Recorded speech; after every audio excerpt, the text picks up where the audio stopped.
Hello, welcome to IMS. आज हम यहाँ कर रहे हैं न्यू हमारी यूनिट कर रहे हैं, वो है बीम्स।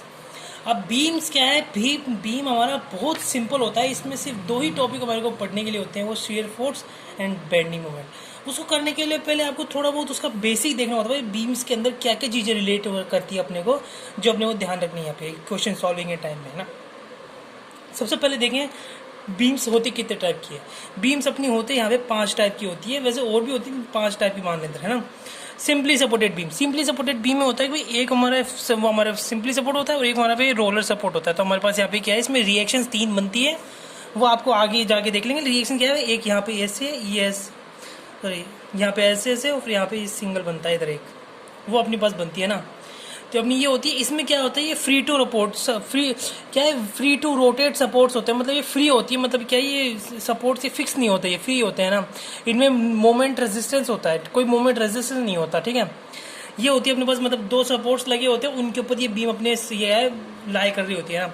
फिक्स बीम में होता है जैसे कि ये मान लो कि एक दीवार है और ये दूसरी दीवार है, इसके बीच में एक रॉड फिक्स कर दी, वो अपनी फिक्स बीम हो जाती है। मतलब उसमें ना फिक्स एकदम फिक्स हो गई वो, है ना, वो अपनी फिक्स बीम हो गई। और हैंगिंग बीम होती है भाई, अपने पास 2 सपोर्ट है, ये है ना। 2 सपोर्ट के बाद हमारी बीम थोड़ी सी आगे जाके जहाँ पे सपोर्ट नहीं है, तो इतना जो ये हिस्सा है ना बिना सपोर्ट का है अपने पास, तो ये अपने और हैंगिंग हो जाती है भाई। अपनी हैंग कर रहे हैं यहाँ पे, हिल रहे, ये झूल रही है एक तरह से यहाँ पे, है ना, हैंग कर रही है, वो है। लास्ट फोर्थ अपनी यह है कंटिन्यूस। कंटिन्यूस बीम में होता है कि हमारे पास 2 से ज़्यादा सपोर्ट हो, ऐसे नहीं कि 4 ही होनी चाहिए या फिर 3 ही, 2 से ज़्यादा भाई, 1 2, ये 2 से ज़्यादा सपोर्ट होने के बाद, अगर 2 से ज़्यादा सपोर्ट होते हैं ना, उसको हम कंटिन्यूस बीम कहते हैं। और ये हमारे रोल्ड भी हो सकते हैं और ऐसे भी हो सकते हैं। हमारे पास ये भी सेक्शन हो सकता है हमारे पास, ये, और हमारे पास ये भी हो सकता है, ठीक है। कंटिलीवर आता है, मतलब एक तरफ से फिक्स और एक तरफ से फ्री। ये एक तरफ से फिक्स एक तरफ से फ्री काम करे भाई अपनी ऐसे यूँ झुक सकती है बीम। अपने यहाँ पे अगर लोड लगता है तो ये ऐसे अपनी झुक सकती है, तो ये होता है अपना कंटिलीवर बीम, है ना। ये सिंपली बेसिक चीज़ होती है। देखा जाए तो अपने को मैकेनिक्स में ये सबसे पहले सिखाते हैं ना। दूसरी आती है अपनी लोड कितने टाइप के होते हैं ना। अपना 3 लोड के होते हैं अपने, मेनली 3 लोड ही अपन देखते हैं ज़्यादातर यहाँ पे। सबसे पहला होता है अपना पॉइंट लोड।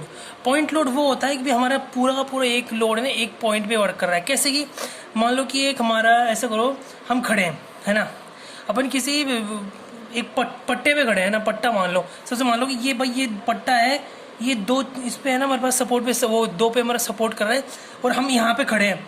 तो हम जहाँ खड़े हैं ना, वो अपना पॉइंट लोड है कि हमारा पूरा का पूरा लोड है ना उस एक सिंगल पॉइंट पे लग रहा है। कंसंट्रेटेड लोड भी बोल सकते हैं इसको अपन। एक सिंगल पॉइंट पे लग रहा है ना, वो अपना पॉइंट लोड होता है, ठीक है। वो यूनिफॉर्मली डिस्ट्रीब्यूटेड लोड क्या होता है कि भाई मान लो कि अपना इसमें वाटर है, जैसे कि अपने कोई है ना, जैसे कि ये अपना एक छोटा सा पूल मान लो, या फिर छोटा सा एक वो है, ये नीचे ये सपोर्ट है और इससे पानी भरा हुआ है ना। तो ये जो पानी है ये पूरी तरह इक्वली, पानी तो भाई पानी एक जगह तो पूरी इक्वली एक तरह से फैला हुआ है, तो उसका जो वेट होगा ना वो इक्वली डिस्ट्रीब्यूट, मतलब हर तरफ बराबर होगा डिस्ट्रीब्यूट उसका वेट। तो वो होता है अपना यूनिफॉर्मली डिस्ट्रीब्यूटेड लोड, कि भाई एक ही टाइप का लोड। भाई अगर अपने यहाँ पे 1 किलोन्यूटन है ना, तो यहाँ भी 1 किलोन्यूटन, यहाँ भी 1 किलोन्यूटन, यहाँ भी 1 किलोन्यूटन, हर जगह 1 किलोन्यूटन का यहाँ पे फोर्स लगेगा, ठीक है। ये होता है यूनिफॉर्मली। और यूनिफॉर्मली वेरिंग लोड होता है जो ट्रायंगल में जाता है, मतलब यहाँ पे हमारा लोड कुछ और था, यहाँ कुछ और है, यहाँ कुछ और है, लेकिन वो यूनिफॉर्मली जा रहा है। भाई हमारे पास यूनिफॉर्मली भाई हमारे जो है ना, जैसे 1 2 3 4 5 6 ऐसे होता है ना, ऐसे तरह से यूनिफॉर्मली वो बढ़ रहा है ये लोड ट्रायंगल शेप में, है ना। तो ये होता है अपना यूनिफॉर्मली वेरिंग लोड। अब इसके बेस पे अपने को ये जो चीज़ है, इसके बेस पे अपन एक सिंगल क्वेश्चन करते हैं, अभी करते हैं। वो क्वेश्चन पे ही अपने को समझ में आता है शियर फोर्स डायग्राम और बेंडिंग मोमेंट डायग्राम क्या होता है, ठीक है। अपना क्वेश्चन कुछ ऐसा है, इसमें कुछ भी नहीं होता, आपको रिएक्शन निकालनी होती है। आपने रिएक्शन निकाली, अगर क्वेश्चन खत्म, और कुछ भी नहीं होता। रिएक्शन निकाली, शियर फोर्स हो जाता है, रिएक्शन निकाली आपने, बेंडिंग मोमेंट हो जाता है, ठीक है।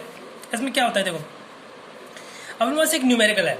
न्यूमेरिकल क्या है अपने पास कि अपने पास एक ये बीम है ना, ये बीम है जो 2 सपोर्ट पे है ना। इसके ऊपर कौन कौन सा लोड लग रहा है भाई, एक तो 2 पॉइंट लोड लग रहे हैं और एक यूडीएल लग रहा है अपना, यूनिफॉर्मली डिस्ट्रीब्यूटेड लोड। जो पॉइंट लोड है वो 5 किलोन्यूटन और 5 किलोन्यूटन का है, और यूनिफॉर्मली डिस्ट्रीब्यूटेड लोड है वो 1 किलोन्यूटन पर मीटर का है। मतलब 4 मीटर पे 1 किलोन्यूटन का मतलब लग रहा है यहाँ पे। मतलब है अगर इसको टोटल देखें ना कितना लगेगा, 1 × 4, 1 × मतलब 4 किलो न्यूटन लग रहा है। ये पूरा लोड मिला के 4 किलोमीटर लग रहा है बीच के अंदर, है ना। वो आपको बाद में समझ आ जाएगा क्या होता है। सबसे पहले अपन की यहाँ पे क्या है, शियर फोर्स डायग्राम और बेंडिंग मोमेंट डायग्राम निकालना इस बीम का। तो क्या करना है अपने को सबसे पहले रिएक्शंस निकाले। तो रिएक्शंस क्या होते हैं, रिएक्शन आते हैं अपने सपोर्ट पे। भाई अपना ए सपोर्ट है, बी सपोर्ट है, तो reaction R A, reaction R B. तो इसको करने के लिए आपको कोई एक बीम को आपको बेस मानना चाहिए, उस बीम को लेते हुए आपको सॉल्व करना होता है। बेस मतलब भाई मोमेंट अबाउट ए या तो मोमेंट अबाउट बी, ऐसे अपने को लेके चलना होता है। ठीक है, सबसे पहले एक चीज़ समझना कि भाई अपना ये जो कोई भी होती है ना, भाई नीचे लगने वाले फोर्स बराबर होते हैं ऊपर से लगने वाले फोर्स की।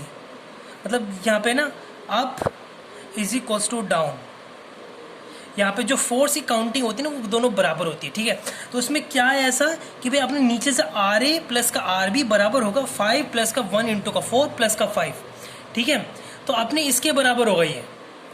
ओके, तो हमने अब ये आर ए मतलब आर ए प्लस का आर बी, ये अपना आर ए प्लस का आर बी अपने पास हो गया। ये आर ए प्लस कितने बराबर है, 5 प्लस 5 प्लस में अभी हमारे यूडीएल है। यूडीएल को अब है ना एक सिंगल यूडीएल को सिंगल लोड में कैसे चेंज करते हैं अपने को, भाई अपने जो जितना लोड लग रहा है और जितने एरिया पे लग रहा है ना, फोर्स मल्टीप्लाई या फोर्स किस और जितने एरिया पे लग रहा है उसको मल्टीप्लाई कर दो ना, तो अपने पास भाई 1 मल्टीप्लाई बाय 4 हो जाता है ना।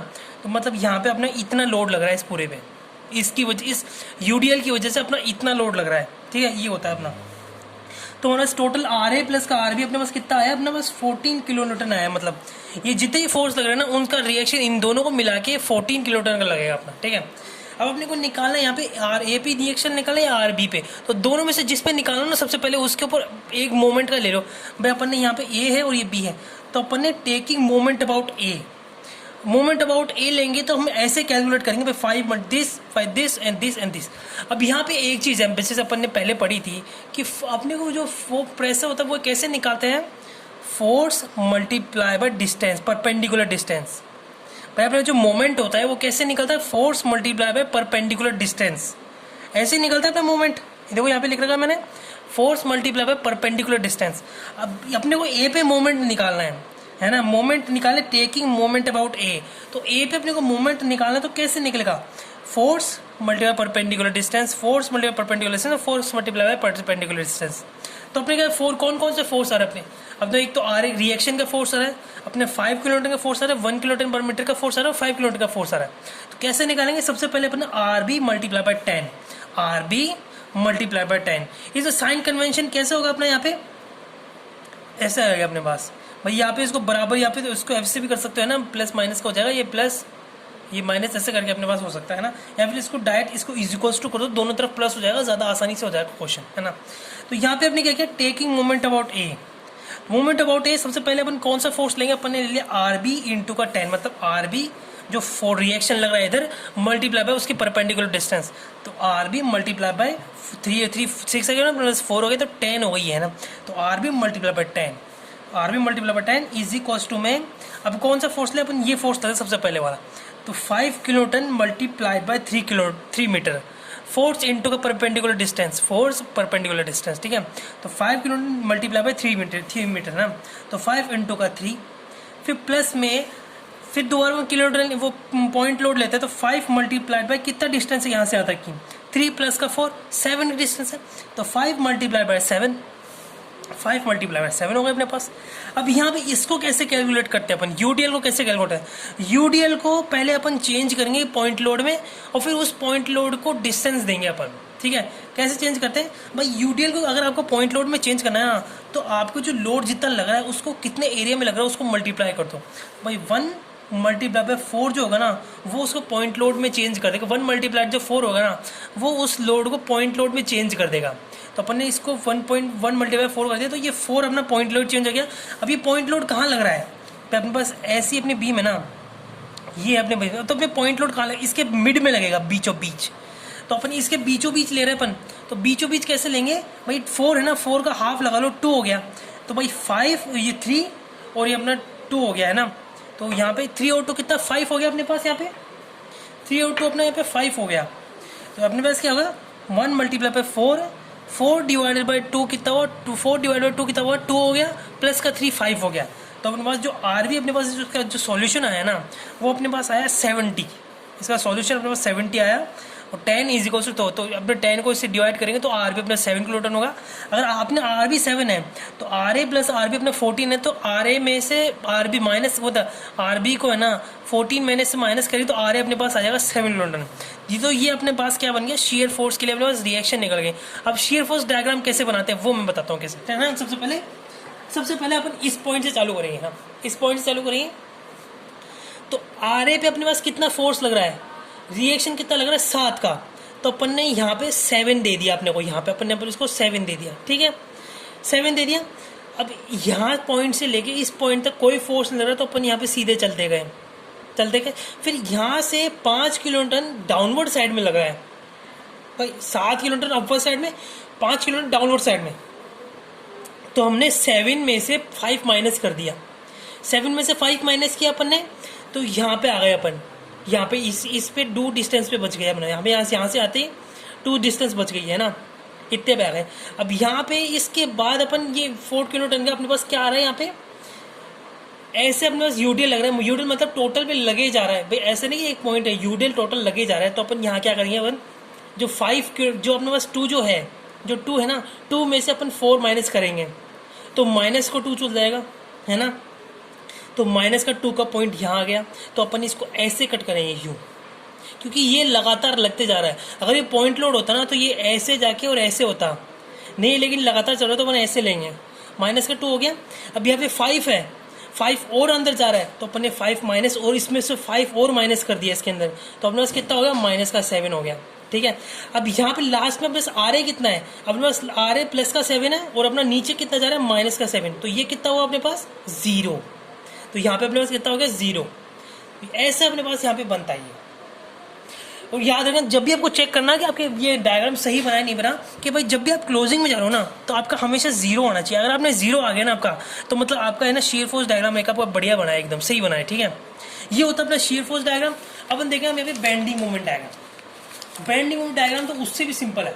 बेंडिंग मोमेंट तो आपको सिर्फ लोड कैलकुलेशन करनी होती है और कुछ नहीं करना होता है इसमें, ठीक है। क्या करना होता है, बेंडिंग मोमेंट क्या है अपने पास, बेंडिंग मोमेंट अपन लेके चलेंगे यूं, इसका साइन कन्वेंशन लेंगे भाई, दिस माइनस और प्लस, नीचे जाने वाले माइनस के, ऊपर वाले प्लस के, ठीक है। अब यहाँ पे फोर्स देखेंगे अपन कैसे कैलकुलेट करेंगे इसमें बेंडिंग मोमेंट क्या होता है, वही बात है, moment is equal to force multiply by perpendicular distance, है ना। फोर्स मल्टीप्लाई परपेंडिकुलर डिस्टेंस होता है। तो अपन क्या करेंगे, सबसे पहले लेफ्ट साइड से चलते आएंगे अपन। याद रखना हमेशा लेफ्ट साइड से लेता रहना अपने को भाई, अपने को जो ए है तो ए की लेफ्ट साइड से कंक्लूड करना है, फिर सी बी डी की लेफ्ट साइड से, सी की लेफ्ट साइड से, और ऐसे अपने वो कैलकुलेट करना है ना। तो अपने बस अपन एम ए पे कैलकुलेट नहीं करेंगे, एम ए 0 है, क्यों, क्योंकि इसके इधर की साइड लेफ्ट साइड में अपना कोई भी कुछ भी लोड नहीं है, सब खाली पड़ा है, कुछ लोड वोड अपने पास कुछ भी नहीं है ना। तो ये हो गया। अब ये अपने पास एम ए 0 आ गया। अब डी पॉइंट पे अपन 5 किलो न्यूटन नहीं गिनेंगे, पहले अपन यहाँ पे जितने भी लग रहे हैं लेफ्ट साइड में वो गिनेंगे, इसको अपन बाद में गिनेंगे। तो अपने पास एम डी पॉइंट पे क्या आया 7, भाई नीचे से रिएक्शन लग रहा है 7 को, तो 7 मल्टीप्लाई बाय डिस्टेंस कितनी परपेंडिकुलर 3 मीटर, तो 7 प्लस के अंदर यहाँ पे देखो साइन कन्वेंशन, प्लस के अंदर 7 multiply by 3, 7 multiply 3 21 kiloton. तो मतलब हमने यहाँ पे लगा दिया 21 का पॉइंट लगा दिया। अब दूसरा पॉइंट क्या है, एम सी का दूसरा पॉइंट है ये एम सी, है ना। अब ये एम सी में कैसे कैलकुलेट करेंगे, एम सी से इधर की साइड 5 किलो टन नहीं लेंगे, या इसके ऊपर जो लग रहा है उसको नहीं लेंगे, इसकी लेफ्ट साइड में जितने भी है सब फोर्स कैलकुलेट करेंगे ना। सबसे पहला फोर्स क्या आ रहा है अपने पास 7 किलो टन, कितने डिस्टेंस पे अपने पास 3 + 4 7 किलो टन, 7 मीटर पे, तो 7 मल्टीप्लाई बाय 7 हो गया, 7 मल्टीप्लाई बाय 7। माइनस में, क्यों माइनस में, क्योंकि 5 नीचे आ रहा है, नीचे की साइड अपने साइन कन्वेंशन नीचे की साइड लेना, तो 5 नीचे आ रहा है, तो मैंने नीचे लिया कितना 5 किलो टन, तो 5 मल्टीप्लाई बाय कितने डिस्टेंस है सी पॉइंट से 4, तो 5 मल्टीप्लाई बाय 4। अब ये आ गया अपने पास, ये अपने पास वो आ गया यूडीएल। अब इसको कैसे कैलकुलेट करेंगे, वही सेम चीज़, ये यूडीएल को पहले पॉइंट लोड में चेंज करो और फिर पॉइंट लोड को इस पूरी जहाँ पे लग रहा है ना उसके मिड में ले लो। तो अपने 4 के मिड में ले लो, 4 है, 4 के मिड में मतलब 2 आ गया, तो मतलब 2 मीटर पे 4 किलो न्यूटन लग रहा है 2 मीटर डिस्टेंस पे, है ना। कैसे लेंगे, सी से 2 मीटर डिस्टेंस पे, तो सी से 2 मीटर मतलब यहाँ से आ गया 1 मल्टीप्लाई बाय 4 मल्टीप्लाई 4/2, इसको क्या है 4 मल्टीप्लाई बाय 2 हो गया अपना ये, ठीक है, अपना ये फॉर्मेट में तो अपने पास क्या है 21 आया ये, तो यहाँ पे 21 हो गया, ठीक है। अब लास्ट में एक चीज रखना है ना, एक चीज हमेशा याद रखना बीम के अंदर ये होता है, जब भी बीम सिंपली सपोर्टेड होती है ना, सिंपली सपोर्टेड मतलब यहाँ पे फिक्स नहीं होती है, फिर सिंपली सपोर्टेड होती है ना, उसके अंदर जो एंड पॉइंट होता है ना उस पर मोमेंट हमेशा जीरो होता है। भाई एम ए अगर जीरो है ना, अगर एम ए जीरो तो एम बी भी जीरो ही होगा, ये रूल होता है इसका, है ना भाई। जो एंड पॉइंट जो होंगे ना हमेशा उसका हमेशा जीरो होता है, याद रखना हमेशा जीरो होता है। फिक्स पे जीरो नहीं होता है, फिक्स पे हमेशा कुछ वैल्यू आती है, लेकिन सिंपली सा फिक्स बीम जो होती है ना, जैसे मैंने अभी बताई थी लास्ट में आपको, फिक्स बीम जो होती है ये फिक्स बीम होती है, इस पे जो यहाँ पे जो मोमेंट आता है ना वो कुछ वैल्यू आती है, लेकिन सिंपली सपोर्ट में जो मोमेंट आता है इधर किसकी कोई वैल्यू नहीं थी, हमेशा जीरो ही होगा हमेशा, ठीक है। अपने पास वैल्यू आ गई, एम ए की आ गई, एम बी की वैल्यू, एम डी की वैल्यू आ गई, एम सी की आ गई या एम बी की वैल्यू आ गई। तो हमने पहले यहाँ पे एम बी मतलब जीरो जीरो इधर आ गया, फिर हमने एम डी लिया, एम डी की तरह 21 और एम सी की तरह 21, तो अपने पास ये एक डायग्राम हो गया। अब यहाँ पे ऐसा क्वेश्चन है इसलिए पता नहीं चल रहा, लेकिन जब भी यूडीएल आता है ना तो कर्व बनता है भाई। अगर सपोज कर लेते हैं ना कि भाई अपने पास ये एक बीम बन रही थी इधर, है ना, अपने पास ये एक बीम बन रही थी, इसका बेंडिंग मोमेंट जो होगा ना वो ऐसे होगा, कर्व होगा। यहाँ पे कर्व इसलिए नहीं है क्योंकि ये जो दो पॉइंट है ना ये बराबर में है, इसलिए कर्व नहीं पता, लेकिन यहाँ पे ऐसे होगा अपना, है ना, और ये ऐसे कर्व बनता है अपने। और एक बात और बताओ, पॉइंट ऑफ कॉन्ट्राफ्लेक्सर, पॉइंट ऑफ कॉन्ट्राफ्लेक्सर क्या होता है? ऐसा होता है पॉइंट ऑफ कॉन्ट्राफ्लेक्सर कि भाई अपने पास एक बीम होती है ना, बीम पे अगर कोई जैसे कि ऊपर मान लेते हैं, ऊपर अपने पास ऐसे ऐसे ऐसे अपने पास फोर्स लग रहा है, और फिर बाद में कोई एक वो आ गया अपने पास, जॉइंट आ गया यहाँ पे, मतलब क्या अपने पास वो आ गई, एक बीम आ गई, इधर भी एक बीम आ गई और इधर भी कुछ आ गया अपने पास। तो अपने पास जब फोर्स है वो ऐसे होके जब अपना ऐसे चल जाएगा, भाई यहाँ पे ओवर हैंगिंग है, ये ओवर हैंगिंग है ना। ओवर हैंगिंग में क्या होगा भाई, ये अपने पास लोड जा रहा है, ऐसे लोड जा रहा है अपने वहाँ, जो अपना लोड होगा वो ऐसे और ऐसे करके यूं पास करेगा अपना लोड। तो वो point beam bending moment diagram में वो पॉइंट जहाँ पे प्लस की माइनस जा रही है, फिर माइनस की जो प्लस जा रही है ना, जहाँ पे वो जीरो होगा ना वो अपना पॉइंट ऑफ कॉन्ट्राफ्लेक्सर होता है, ठीक है। वो अपना होता है पॉइंट ऑफ कॉन्ट्राफ्लेक्सर, हमेशा याद रखना भाई। जहाँ पे अपना जीरो है भाई, ये वो है ना सपोर्ट, यहाँ पे अपना जीरो आ रही वैल्यू, वो अपना पॉइंट ऑफ कॉन्ट्राफ्लेक्सर, हमेशा याद रखना, ये चीज़ होती है, ठीक है। तो आज अपना बीम्स का यहाँ पे अपना देखा जाए हाफ लगभग पूरी यूनिट हो चुकी है। एक सिंगल क्वेश्चन बचता है, वो है कैंटिलीवर का, वो हम नेक्स्ट वीडियो में करेंगे। फिर हम नेक्स्ट वीडियो में फिर हम नई यूनिट भी चालू करें, ठीक है। Thank you very much.